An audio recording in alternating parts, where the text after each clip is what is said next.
सबको नमस्ते।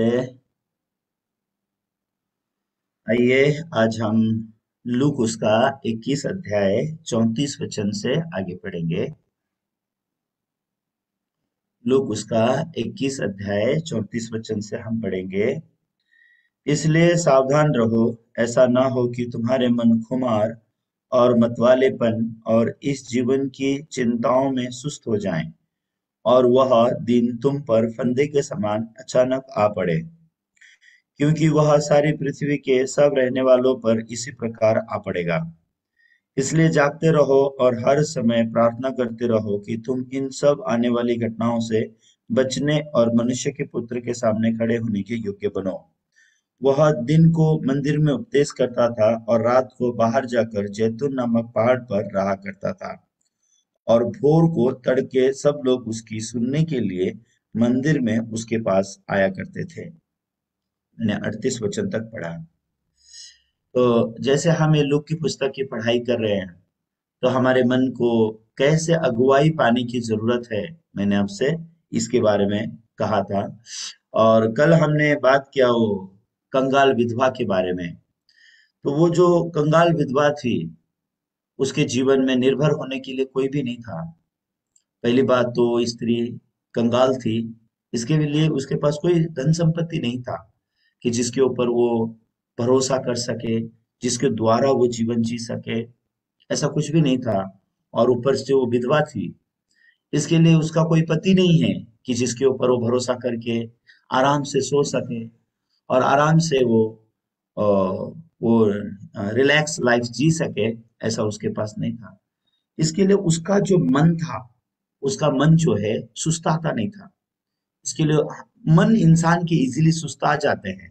इंसान का जो मन होता है, तो जैसे यहाँ पे लिखा है कि 34 वचन में जैसे लिखा है कि इसलिए सावधान रहो, ऐसा ना हो कि तुम्हारे मन खुमार और मतवालापन और इस जीवन की चिंताओं में सुस्ता जाए। ऐसे लिखा है, सुस्ता जाना। तो लोगों का मन सुस्ता जाता है, lazy, heart become very lazy. लोगों का मन बहुत आलसी हो जाता है। एक औरत का मन आलसी कब होता है, पता है आपको? एक औरत का मन आलसी होता है जब उसके घर में अच्छा से कमाने वाला पति होता है। तो जब एक औरत का मन, इस समय से वो औरत का मन भ्रष्ट होना शुरू हो जाता है। और उसके बाद उसका मन मतवाला बन जाता है। क्यों? क्योंकि उसके पास पति है, उसके पास धन है। तो इसके लिए उसके मन को बहुत लेजीली जिंदगी जी सकते हैं। एक्चुअली ये मन की जो दुनिया होती है, ये हमको सीखना होता है। तो ये बातें सिखाते समय मैं किसी स्त्री का अपमान नहीं कर रहा हूँ, लेकिन मैं आपको मन का बहाव सिखाने के लिए बातें कर रहा हूँ। तो लंबे समय पहले हमारे गांव में गांव की औरतों को देख के हम लोग बहुत हैरान होते थे। तो गांव की औरतें सच्ची में बहुत एक्टिव थी, बहुत एक्टिव। वो औरतों को देख के सच में बहुत ऐसा सम्मान भरा बनाता था। जैसे कि मैं मेरी माँ को जब मैं देखता था, सच में मेरी माँ को देख के ऐसा लगता था सच में एक इंसान ऐसे कैसे जिंदगी जी सकता है। क्योंकि उन लोग का मन है ना बहुत एक्टिव। मेरी माँ का मन जब मैं देखता था, मेरी माँ का मन बहुत मैं एक्टिव देखता था। तो इतना एक्टिव कि सुबह मेरी माँ ऐसे 4 बजे उठ सकती थी। 4 बजे उठ के ठंडे पानी से नहाकर, फिर उसके बाद घर की पूरी साफ सफाई करके, घर की लिपाई करके, क्योंकि वहां पे तो ऐसा, बस ऐसा नहीं है कि आप ऐसा झाड़ू मार दो और ऐसे ही बस सिंपल रीति से आप उसको कपड़ा पानी से पोंछ दो, ऐसा नहीं है। गांव में तो लिपाई करनी पड़ती है। लिपाई करना मतलब गोबर लाया जाता है, मट्टी लाया जाता है। गोबर और मट्टी को उसको मिक्स करना पड़ता है। फिर उसके बाद वो गोबर और मट्टी को मिक्स करके फिर उसको कपड़े में लेकर के ऐसा लीपते हैं, उसको लिपाई बोला जाता है, ठीक है।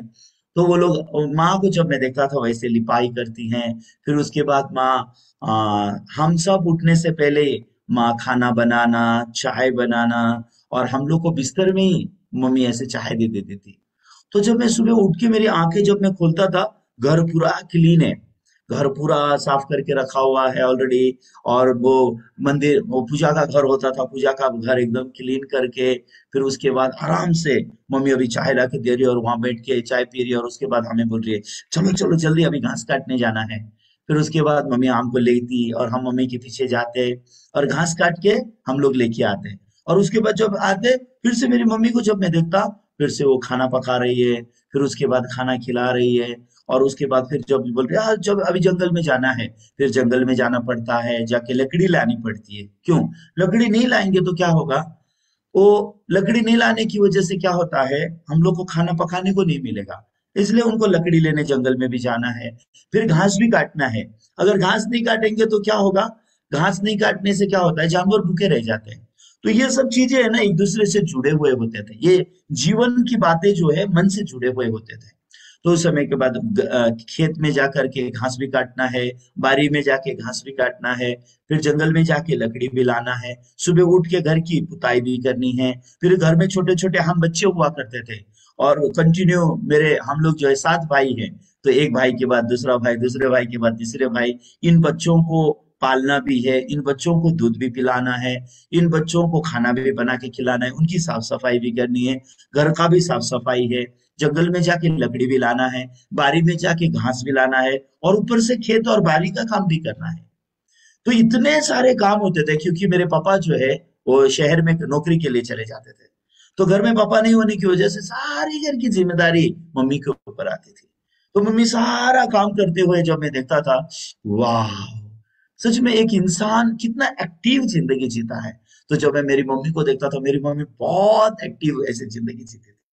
तो मेरी मम्मी का मन भी जब मैं देखता था ना, एकदम पानी के जैसा, एकदम शुद्ध। मेरी मम्मी का मन में जब देखता था, सच में पानी के जैसा शुद्ध। हमारे घर में कोई आएगा तो मम्मी उसको चाय पिलाना चाहेगी, खाना कुछ तो खा के जाइए, ऐसा एकदम एक्टिव। मैंने कभी मेरी माँ को ऐसा लेजी नहीं देखा। मेरी माँ के मन को मैंने कभी सुस्ताया हुआ नहीं देखा। तो हमारे गांव में सिर्फ मेरी मम्मी ही नहीं, हमारे मेरी मम्मी की एज के सभी औरतें, मेरी मम्मी की जो एज की सभी औरतें हैं, उनको सच में मैंने एक ग्रेट जिंदगी जीते हुए देखा। लेकिन एक पीढ़ी ऐसी भी आई, ऐसी पीढ़ी भी आई कि पति जो है, शादी करके जो पति जो होता है, वो काम करने के लिए परदेश जाने लगा। तो जब वो पति काम करने के लिए परदेश जाने लगा, तो क्या होने लगा पता है आपको? सभी सभी घरों में तो नहीं, लेकिन कुछ कुछ घरों में ऐसा होने लगा कि पति बहुत अच्छा कमाता था परदेश में जाकर के, जैसे कि सऊदी बोलो या अरब बोलो, ऐसे सऊदी अरबिया जैसे अलग अलग देशों में ये लोग जाते थे, हमारे भाई लोग, गांव के भाई लोग। और ये लोग जाकर के पैसे कमाने लग गए। तो जब ये लोग पैसे कमाने लग गए तो इनके पास पैसे बहुत ज्यादा आते थे। तो अभी हमारे गांव का जो लाइफस्टाइल है ना, बहुत कम पैसे में चलने वाला लाइफस्टाइल है। लेकिन हमारे भाई लोग जब परदेश जाने लगे, ये परदेश में जाकर के बड़े अमाउंट में वो लोग पैसे कमाने लग गए। तो बड़े अमाउंट में जो कमाया हुआ पैसा वो लोग गांव में भेजने लग गए। तो गांव में भेजने के बाद वो पैसा जो है हमारी भाभीियों के पास आने लगा। तो वो पैसा जो है भाभीियों के पास आने के बाद, अब ये भाभीियां नहीं जानते हैं वो पैसों को कैसे इस्तेमाल करें। ये भाभी लोग नहीं जानते। तो ये पैसे को कैसे इस्तेमाल करे वो लोग नहीं जानते। तो उस समय में क्या होने लगा, वो भाभी लोग जो है ना, ये लोग सोचने लग गए, अरे अभी तो हमारे पास पैसा है, तो अभी हमें दुख उठाने का जरूरत नहीं है, अभी हमें कष्ट करने की जरूरत नहीं है, हमें मेहनत करने की जरूरत नहीं है, अभी हमें कष्ट से जीने की जरूरत नहीं है। हाँ, अभी हमारे कष्ट के जीवन खत्म हो गए, अभी हमारे मेहनत के जीवन खत्म हो गए, अभी हम लोग क्या करेंगे, अभी हम आराम से जिंदगी जिएंगे। तो ये भाभी लोग क्या करने लगी, और वो अपने पति से बात करती है, और पति भी उनको हाँ हाँ हाँ हाँ बोलते हैं। क्यों? पति को मालूम नहीं है मेरे पत्नी का मन सुस्ता जा सकता है, पति को मालूम नहीं है मेरी पत्नी का मन खराब हो सकता है, पति को मालूम नहीं है मेरी पत्नी का मन का बहाव कैसा होगा। ये जानते नहीं है लोग, मन का दुनिया जानते नहीं। इसके लिए पति ने सोचा मैं पैसे कमा के भरपूर पैसे ला करके मेरी पत्नी को दूंगा, तो ये वो मेरी पत्नी के लिए सबसे बड़ा खुशी होगा, मेरी पत्नी के लिए सबसे बड़ा आशीष का कारण होगा। और ये लोग ने क्या किया, ये भाई लोग, वो अरब, सऊदी और अरब, सऊदी अरब जैसी जगह में जाकर के लोग बहुत मेहनत करने लग गए। और ये लोग, मैंने ये भाइयों को मैंने यहाँ तक देखा है कि वो धूप में भेड़ बकरियां चराने का काम करके उनके सर के बाल भी निकल गए। उन्होंने इतना कष्ट किया, या उन्होंने इतना मेहनत किया, वो पूरा काले पड़ गए, उनका चमड़ा जल गया, यहाँ तक वो लोग ने काम किया। और वो लोग ने बहुत पैसे कमा के वो पैसे घर में भेजे। लेकिन अभी हमारी भाभियां ये नहीं जानती है कि इन पैसों का उपयोग कैसे किया जाए, वो जीवन को कैसे दिशा दिया जाए, ये लोग नहीं जानते। मैं सभी भाभियां नहीं बोल रहा हूँ, कुछ लोग जिनका परिवार बर्बाद हुआ, मैं उनके बारे में बता रहा हूँ। ओके, तो उस समय में क्या होने लगा, वो भाभी लोगों के मन में क्या आने लगा, हाँ, हमें पुरानी औरतों की जैसे जीवन जीने की जरूरत नहीं है, जैसे कि हमारी माए। तो ये बूढ़ी औरतों की तरह जिंदगी जीने की जरूरत नहीं है, अभी हम लोग ने लाइफस्टाइल को चेंज करना चाहिए। तो उस समय से वो भाभीियों ने क्या करना शुरू किया, आप जानते हैं? पहली बात, वो लोग अभी खेत का काम नहीं करना चाहते, खेत में मेहनत नहीं करना चाहते। क्यों? खेत का काम बहुत कष्ट का होता है, आपको पता है।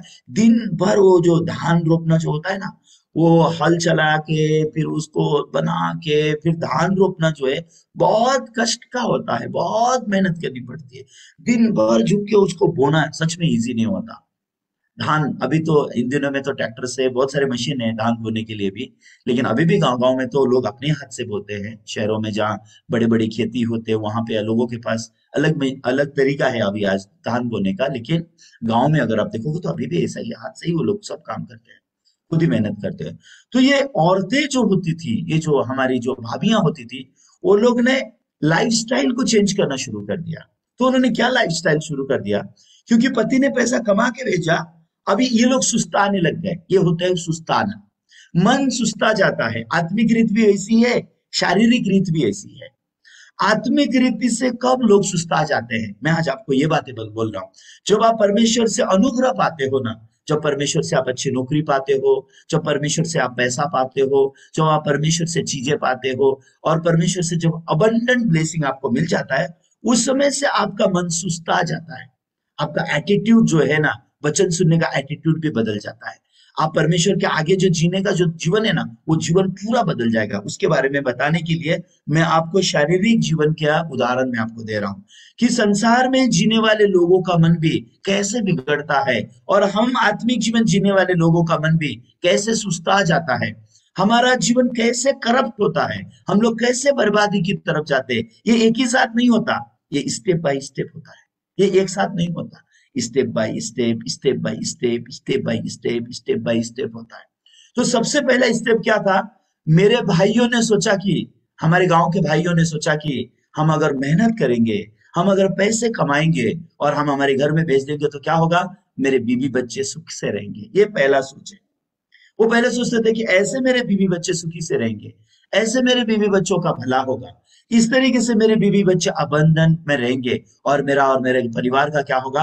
अच्छा होगा, भला होगा। ऐसे सोच भाइयों के पास था। तो भाई लोग पैसा कमा के, वो लोग बहुत मेहनत करते थे। सच में उनका मेहनत सम्मान योग्य मेहनत था। यहाँ तक कि उनके बाल गिर गए। कुछ भाइयों को तो मैं जानता हूं जिनके बाल गिर गए, बाल झड़ गए, इतना मेहनत की वो लोग, और उन्होंने पैसा भेजा। अभी दुख की बात क्या है? ये भाभी नहीं जानती हो पैसे का व्यवहार कैसे करना है। ये भाभी नहीं जानती हो पैसे से क्या करना है। वो पैसे से वो अपनी खेत को बढ़ा सकती थी, वो पैसे से वो अपनी बारी को बढ़ा सकती थी, वो पैसे से और मजदूरों को लगा के क्या कर सकती थी? अपने खेत को और फलवंत बना सकती थी, अपने बारी को और फलवंत बना सकती थी। ऐसा कर सकती थी भाभी।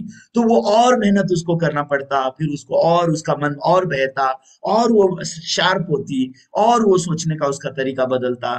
लेकिन वो भाभी ने ऐसा नहीं किया। वो क्या करने लग गई? उसने सोचा, वो भाभी ने सोचना शुरू किया कि अभी तो मेरे पास पैसे बहुत हैं, अभी तो मुझे ये मेहनत अभी और नहीं करना है मुझसे, अभी ये मेहनत नहीं होती मुझसे, अभी मैं ये मेहनत नहीं करूंगी। तो सबसे पहले वो भाभी को क्या सोचाया? मैं खेत को छोड़ दूंगी। खेत को छोड़ दूंगी मतलब मैं दूसरों को दूंगी। तो जब दूसरों को दिया जाता है तो कैसे देते हैं गांव के लोग? आप मेरी खेती में काम करो, और जब उसका फल आएगा आधा आप रखो, आधा मैं। मतलब खेत मेरा, मेहनत आपका। तो क्या होगा? आधा आप मुझे दे दो और आधा आप रख लो। इस प्रकार से मेरी भाभियां जो है, हमारी भाभी जो है, तो वो भाभी ने क्या करना शुरू किया? वो भाभी ने वो खेत जो है दूसरों को देना शुरू किया। तो उनको अभी खेत में काम करने को जाने का जरूरत नहीं है। देखो हाँ, क्या इंसान का मन कैसे बह रहा है। ये बस मन सिखाने के लिए मैं बोल रहा हूँ। मैं मेरे किसी गांव की भाभी का मैं अपमान करने के लिए ऐसा नहीं बोल रहा हूँ, क्योंकि बहुत सारे लोग मेरा वचन सुनते हैं तो ऐसा गलत गलत फहमी में भी रहते हैं। लेकिन प्लीज आप गलत फहमी मत रखिए, बस मैं मन सिखा रहा हूँ। मैं आपको ये सत्य घटना बता रहा हूँ जो मेरे गांव में हुआ, वो सत्य घटना को मैं आपको बता रहा हूँ। ये सत्य घटना है, मुझे उससे कोई मैं इसको, इससे मुझे कोई शर्मिंदगी नहीं है बोलने के लिए। लेकिन ये भी मैं उनका उनका बात करने के लिए मैं आपको नहीं समझा रहा हूँ, मैं आपको बता रहा हूँ मन कैसे बहता है। तो वो भाभी के मन में सबसे पहले क्या आया? मैं खेत नहीं करूंगी। मतलब क्या है? मैं कष्ट नहीं करूंगी, मैं मेहनत नहीं करूंगी, मैं इजीली जिंदगी जीना चाहता हूँ। तो सबसे पहले उसने क्या किया? खेत छोड़ दिया। खेत छोड़ दिया मतलब दूसरे इंसान को खेत दे दिया। दूसरे इंसान को खेत देने के बाद क्या होता है? दूसरा इंसान उनकी खेत में मेहनत करता है, दूसरा इंसान उनकी खेत का काम करता है, और ये लोग आराम से घर में रह सकते हैं। और खेत की उपज का समय जब आता है, जब कटाई होती है, तो क्या करते हैं, आधा भाग इनको मिल जाता है। तो भाभी ने ऐसा शुरू कर दिया। अभी जहां खेत आपने छोड़ दिया, क्या होता है पता है आपको?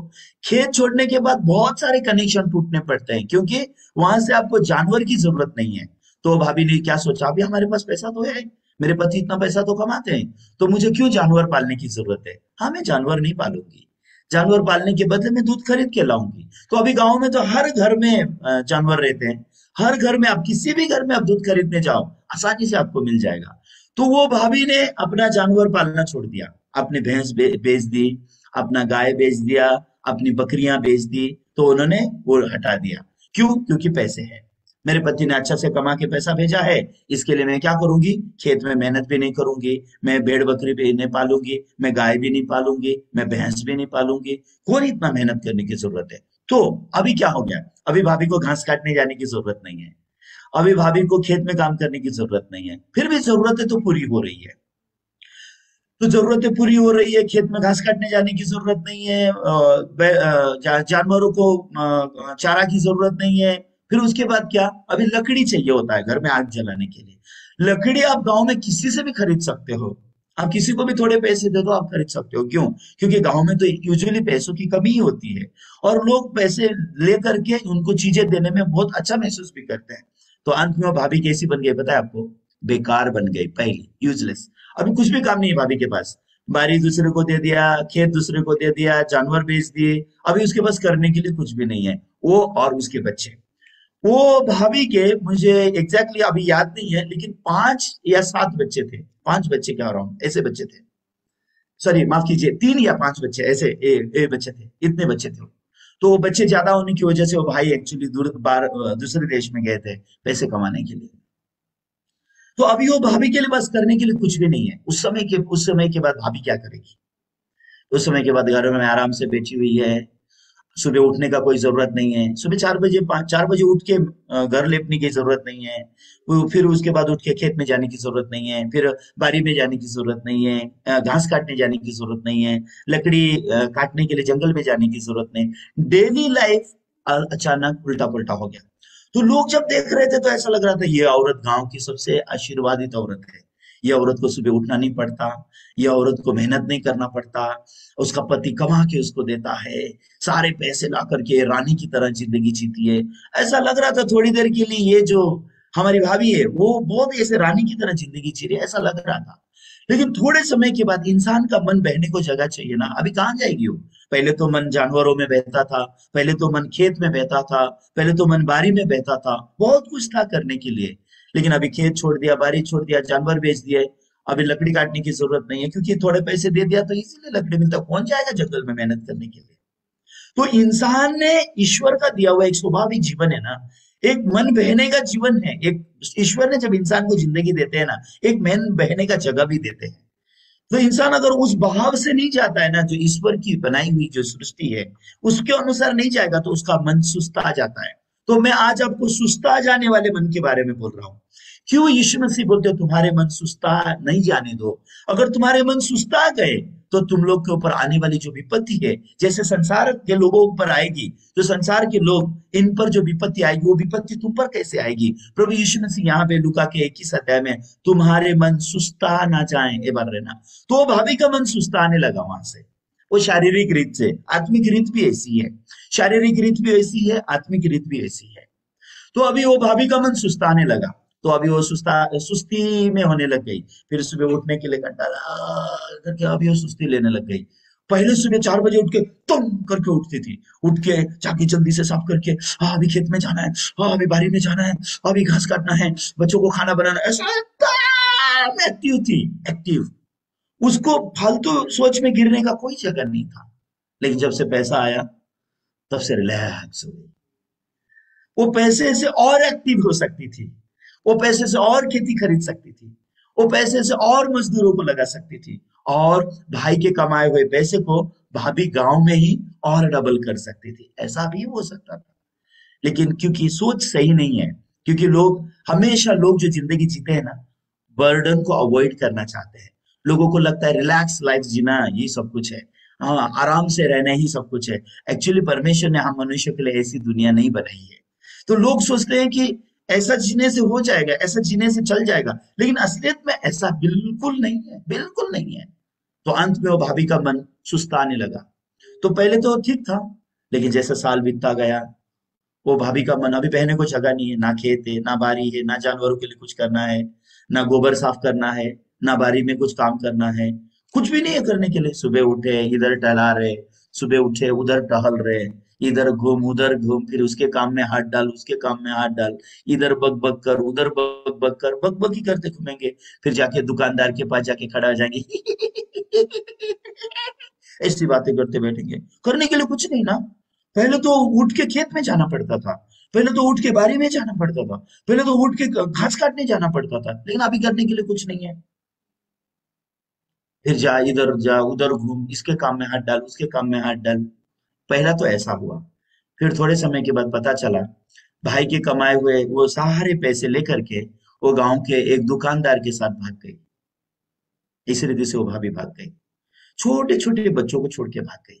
अभी वो भाभी का मन ना तो जानवर से जुड़ा है, ना खेत से जुड़ा है, ना बारी से जुड़ा है, ना बच्चे से जुड़ा है, ना पति से जुड़ा है। ऐसा करके परिवार को मैंने बहुत ऐसा नरकीय परिवार देखा। तो जब वो भाई वापस आया था सऊदी अरबिया से, जब वो वापस आया, जब उसको पता चला कि उसकी औरत ऐसे भाग गई, उसको छोड़ के, वो बच्चों को, ऐसे छोटे छोटे बच्चे, कोई बड़े बच्चे नहीं थे, बहुत छोटे छोटे बच्चे थे, वो छोटे छोटे बच्चों को ऐसे ही फेंक के औरत भाग गई दूसरे आदमी के साथ में। वो पैसा लेकर के, जो भाई ने परदेश में जाकर के कमाया था, क्यों बाद में जाकर के वो शारीरिक लालसाओं में गिर गई, व्यभिचार में गिर गई, तो क्या करेगी, अंत में भागना पड़ेगा। तो वो भाग गई। भागने के बाद वो शायद पंजाब साइड में किधर तो भी आई थी, मुझे पता नहीं एग्जैक्टली अभी वो लोग कहाँ हैं। लेकिन वो परिवार के लिए मेरे लिए बहुत बड़ा लेसन था। वो परिवार मेरे लिए सच में बहुत बड़ा लेसन था। मैंने बहुत कुछ सीखा हमारे भाई के उस परिवार के द्वारा। मैंने सच में, आज भी मेरे मन में वो छाप की तरह बैठा हुआ है, छाप की तरह बैठा हुआ है। सच में एक इंसान क्या सोचता है और उसके साथ क्या होता है, इसके लिए हमारे पास जो सोचने के तरीके हैं ना, हमने बहुत गहराई से सोचने को आना चाहिए। बस हम सिंपली ऐसा नहीं सोचना चाहिए, ऐसा करेगा तो लाइफ रिलैक्स हो जाएगा, ऐसे हमने सोच के नहीं होगा। हमने गहराई से सोचने को आना चाहिए। तो बाद में वो भाई जब लौट के आया, वो सिर्फ रो रहा था, सिर्फ रो रहा था, वो छोटे बच्चों को देख के सिर्फ रो रहा था। मैंने तो सब अच्छा करने के लिए गया था, मैं तो मेरे परिवार को बनाने के लिए दूसरे देश गया था, ये क्या हो गया। मैं तो मेरे परिवार को आराम देने के लिए गया था। लेकिन ये सब कहां से होता है पता है आपको? एक सुस्ताया हुआ मन। जब एक इंसान का मन सुस्ता जाता है ना, बहुत खतरनाक है वो मन, लेजी माइंड, लेजी हार्ट। तो ये जो सुस्ताने वाला जो मन होता है ना, वो कब क्या करेगा उसको पता नहीं है। इसके लिए हम हमेशा हमारे भाई बहनों को ये सिखाना चाहते हैं, तुम्हारा मन कैसे बहने की जरूरत है, तुम्हारा जीवन तुमने कैसे जीने की जरूरत है। अगर ये एक चीज तुम्हारी जिंदगी में नहीं हुआ, तो तुम्हारा मन कहीं भी, कौन से भी दिशा में कुछ भी हो सकता है। ये बात को सटीकता से हम लोग को जानने की जरूरत है। लेकिन बहुत सारे लोग क्या करते हैं, वो लोग ये मन सुस्ता जाएगा इस बारे में वो लोग बिल्कुल नहीं सोचते हैं। तो प्रभु यीशु मसीह ने मैंने जब कल मैंने आपको बताया कि प्रभु यीशु मसीह ने क्यों ये कंगाल विधवा का यहाँ पे बात बता के, प्रभु यीशु मसीह अचानक संकट के बारे में क्यों बता रहे हैं, आने वाले संकट के बारे में बता रहे हैं, क्या क्या होगा ये पृथ्वी पे, ये बता रहे हैं। ये लूका का 21 अध्याय अगर आप देखोगे तो यहाँ पे 21 अध्याय का 1 2 3 4 वचन में जब आप देखते हैं, यहाँ पे एक कंगाल विधवा का जीवन बारे में लिखा है। इस जीवन की प्रभु यीशु मसीह स्तुति कर रहे हैं, इस जीवन की प्रभु बढ़ाई कर रहे हैं, इस विधवा का जीवन प्रभु हमको पहचान करके दे रहे हैं। और उसके बाद अचानक विनाश की भविष्यवाणी कंटिन्यू प्रभु करते हैं, विनाश के बारे में बात करते हैं, कंटिन्यू मंदिर के विनाश के बारे में बात करते हैं, ये संसार पे कैसे संकट आएगा, कलेश आएगा, सब क्या क्या होगा, एक एक बातें ये मत्ती के 21 लूका के 21 अध्याय में लिखा है। अगर मैं आपके लिए एक एक बातें अगर पढ़ के उसको एक्सप्लेन करने जाऊं तो बहुत समय लगेगा। इसके लिए मैं इतने सारे एक्सप्लेनेशन में नहीं जाऊंगा, लेकिन आप जब समय रहेगा आपके पास लूका का ये 21 अध्याय आप पढ़ लो। और ये कंगाल विधवा का जीवन और आखिरी पार्ट, ये जो 34 से लेकर के 38 तक जो आज हमने वचन पढ़े, उसको आप जोड़ो और उसके बाद सोचो, क्या सच में मैं कैसा आत्मिक जीवन जी रहा हूँ? क्या सच में मेरा मन सुस्ता गया है परमेश्वर के आगे? क्या मैं एक सुस्ताया हुआ मन से मैं परमेश्वर के आगे जिंदगी जी रहा हूँ? मेरा मन कहाँ बह रहा है, मेरे मन का बहाव किस प्रकार से जा रहा है? अगर आप देख पाओगे तो हाँ, सच में आप भी आपके आत्मिक जीवन में सुस्ताने लग गए हो। तो अभी ये आत्मिक सुस्ताना कहाँ से आता है? आत्मिक जीवन में लोग सुस्ताते कब से है? आपको पता है जब हम उद्धार पाते हैं ना, हम परमेश्वर के बेटे और बेटियां बनते हैं। उद्धार पाने से पहले हमारे जीवन में बहुत सारे दुख और संकट थे। हम लोग पाप के कारण तड़प रहे थे। हम लोग व्यवस्था को पालन नहीं कर पा रहे थे। हमारे जीवन में बहुत सारे मुश्किलें और दर्द थे। तो उस समय हम लोग बहुत एक्टिव थे। हम लोग हर समय प्रार्थना करते थे। हम हर समय परमेश्वर के आगे रोते थे। हम लोग सच में पाप ना करने के प्रति हम लोग बहुत सेंसिटिव थे। और जब हम पाप में गिर जाते तो हम लोग बहुत रोते, तड़पते, तकलीफ में रहते। और ऐसा करके हम लोग जिंदगी को जीते थे। लेकिन एक दिन हमने ये सुसमाचार को सुना और हमारा उद्धार हो गया। और हमको पता चल गया कि यीशु मसीह के बलिदान के द्वारा हमारे सारे पाप क्षमा हो गए हैं। हम लोग धर्मी बन गए, पवित्र बन गए हैं। ये हमको सुसमाचार का सत्य हमको समझ में आ गया। उसके बाद परमेश्वर ने हमें एक आत्मिक बहाव दिया है, एक सुसमाचार का जीवन दिया है। वो सुसमाचार का जीवन क्या है? मत्ती के 11 अध्याय में आप देखो, वहां पे प्रभु यीशु मसीह जब हमारा बोझ लेता है तो क्या करता है? मत्ती का 11 अध्याय एक बार खोलेंगे। मत्ती का 11 अध्याय, उसका 28, 29 और 30 वचन हम पढ़ेंगे। Matthew chapter 11, 28, 29 and 30। क्या हम देख सकते हैं? मत्ती का 11 अध्याय 28 वचन के आगे आइए हम पढ़ेंगे। आपके बाइबल में से देखिए आप। हे सब परिश्रम करने वालों और बोझ से दबे हुए लोगों, मेरे पास आओ, मैं तुम्हें विश्राम दूंगा। मेरा जुआ अपने ऊपर उठा लो और मुझसे सीखो, क्योंकि मैं नम्र और मन में दीन हूँ, और तुम अपने मन में विश्राम पाओगे, क्योंकि मेरा जुआ सहज और मेरा बोझ हल्का है। तो जब प्रभु यीशु मसीह हमसे ये हमारा सब बोझ ले लेता है, तो वह हमें तुरंत क्रूस देता है। जो इंसान बोझ तो प्रभु को दे दिया, लेकिन प्रभु का दिया और क्रूस नहीं उठाता, वो इंसान सुस्ता जाएगा। तो ये प्रभु ने हमको ये क्रॉस क्यों दिया है? प्रभु का जुआ प्रभु ने हमको दिया। बोला मेरा जुआ तुम अपने ऊपर उठाओ। पहले तो प्रभु बोलता है तुम्हारा बोझ मुझे दे दो, और जब मेरा बोझ मैं प्रभु को देता हूं तो प्रभु बोलता है तुम मेरा जुआ अपने ऊपर उठाओ। इस संसार में बहुत सारे लोग हैं जिन्होंने अपना बोझ परमेश्वर को तो दे दिया, लेकिन उन्होंने कभी प्रभु का जुआ नहीं उठाया। वो लोग प्रभु का दिया हुआ जुआ नहीं उठाते, इसके लिए वो लोग क्या हो जाते हैं? वो भ्रष्ट हो जाते हैं। भ्रष्ट होने वाला इंसान कौन है? जिसके कंधे पर सुसमाचार का जुआ नहीं होता। जिसके कंधे पर सुसमाचार का जुआ नहीं है, वो इंसान निश्चित रूप से क्या होगा? ये संसार की खुमारी में बह जाएगा। ये संसार की लालसा और शरीर की अभिलाषाओं के पीछे बह जाएगा। क्यों? अगर आपके ऊपर सुसमाचार का जुआ नहीं है, तो आपको कभी परमेश्वर का वचन सीखने का भी जरूरत नहीं है।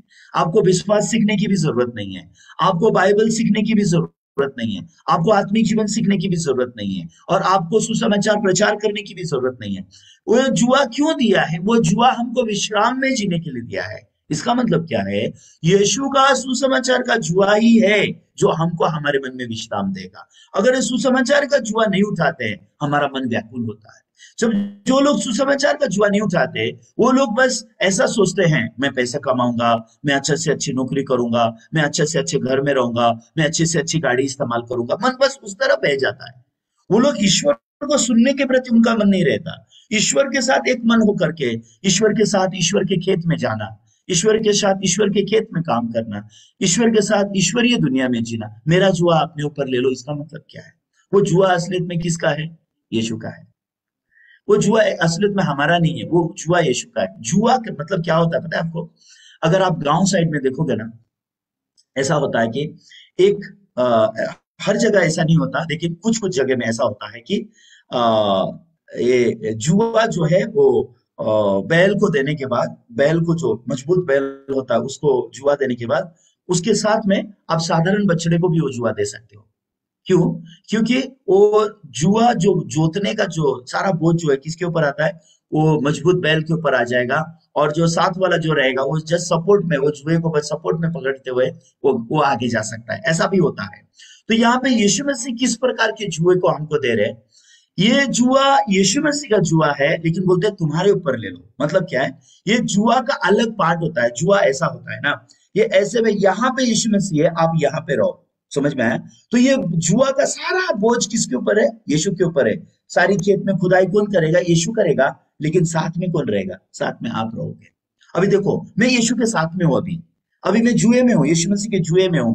मैं मैं क्या करता हूँ? मैं बस परमेश्वर का वचन प्रचार कर रहा हूँ और मैं बाइबल लोगों को सिखा रहा हूँ, लेकिन क्या मैं किसी को उद्धार देने का काम कर रहा हूँ या किसी का हृदय परिवर्तन करने का काम कर रहा हूँ? ये मेरे हाथ में नहीं है, ये यीशु मसीह करते हैं। ये जुआ यीशु का है, लेकिन यीशु ने मुझे अपने साथ लिया है। क्यों यीशु ने मुझे अपने साथ अपने जुए में लिया? अपने जुए में क्यों मुझे अपने साथ लिया? क्योंकि मैं भ्रष्ट हो जाऊंगा, यीशु जानते हैं, उद्धार पाने के बाद भी। उद्धार पाने के बाद भी मेरा जीवन बर्बाद हो जाएगा, यीशु मसीह जानते हैं। इसके लिए यीशु मसीह क्या सोचते हैं? अगर इस इंसान को अगर मैंने संभालना है तो कैसे संभालने की जरूरत है? हाँ, इसको मैंने जुआ देने की जरूरत है, मतलब मैं जुआ मेरा है, लेकिन बस उसको साथ में रखना है। तो साथ में रख दूंगा तो क्या होएगा? चल जाएगा। तो बाइबल में अलीमेलेक नाम का एक याजक है, उसका बेटा है, उसका नाम एब्यातार है। तो एक दिन दाऊद जो है शाऊल के साथ लड़ाई के दौरान, और शाऊल कंटिन्यू लड़ रहा था दाऊद से, तो दाऊद भाग रहा था। तो जब दाऊद भागते भागते भागते भागते जब जा रहा था, वो परमेश्वर के मंदिर में जाता है और रोटी लेकर के वहां की रोटी खाता है, वहां से तलवार लेता है, और वहां वो मंदिर में उस समय में अबीमेलेक नाम का एक याजक हुआ करता था। लेकिन वो याजक क्या कर रहा है? वो याजक देख रहा है दाऊद जिस तरीके से जा रहा है, वो दाऊद अनकॉमन तरीके से जा रहा है, लेकिन फिर भी वो उसके साथ में नहीं गया। असलियत में वो याजक क्या क्या कर सकता था? दाऊद के साथ जा सकता था, लेकिन वो दाऊद के साथ नहीं गया। उसके बाद शाऊल राजा को जब पता चलता है, वो याजक के साथ में 85 और याजकों को शाऊल राजा क्या कर देता है? मार देता है। तो वो याजक जो है